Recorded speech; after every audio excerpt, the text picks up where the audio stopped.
is the Texas weather discussion video for Friday the 13th of October. I'm Donovan Neal. North Texas should continue to have above average temperatures for today and tomorrow before a strong cold front comes through by Sunday, which will drop us down into the 70s once again. Let's take a look at the water vapor satellite view across the CONUS region this morning.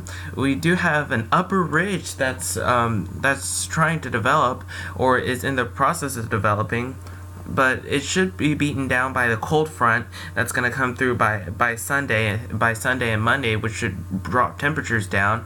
But for now, we should be accustomed to seeing this today and tomorrow. Arlington 67, DFW 71, mostly in the upper 60s to low 70s, and we're going to stay like this again for today and tomorrow, where we should have highs in the low 90s for most spots.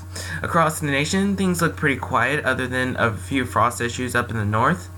Up on the convective outlooks, only a marginal risk for parts of the plains extending into the Midwest, but for tomorrow, could be an active day for Amarillo extending towards Chicago, Illinois. Some areas in the standard risk include Wichita, Topeka, and Kansas City, and some of those adjacent areas. Average rain for the next 7 days. This is valid through Friday morning of next week. About a quarter of an inch of rain generally for parts of North Texas, and again, that's going to come with anything that we see on Sunday the 15th. After that, we trend dry for a while. Out in the tropics, we still continue to have Tropical Storm Ophelia, which may skirt the coast of Ireland, and it may skirt the coast of Ireland, and then it becomes post-tropical cyclone by early next week. But we do have another wave to watch out in the Central Atlantic Basin. That wave currently has a 20% chance of developing.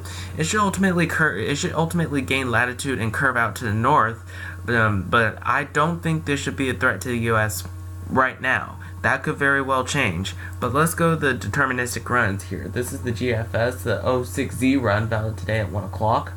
At 500 millibars, we have a ridge encompassing most of our area, and down here, it looks pretty quiet. Again, highs in the low 90s. Again, the cold front doesn't come through until Sunday. In fact, here's the weekend. This is Saturday, pretty much the same story here, and this is Sunday morning. By Sunday morning, the cold front comes through, and by that time we could see some scattered showers and storms along and behind that cold front. But definitely behind that cold front, we'll definitely see way cooler temperatures, with highs only reaching the upper 60s to low 70s on Sunday. Let's go out to Monday of next week. After the cold front makes its way through, we're in a drier air mass again, but highs are only expected to remain in the low 70s once again.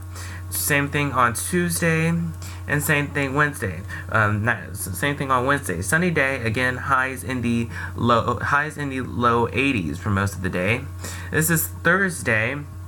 Pretty much the same thing. We could see a few increasing clouds, but other than that, pretty much the same weather. Here's a week from today, Friday, the 20th of October. We have a trough in the northwest that's doing a great job beating down the ridge, and that looks pretty dry. Again, highs in the low 80s. Here's the end of the forecast period on Sunday, the 22nd. We have most of us in a flat ridge, and that looks pretty dry as a result of that.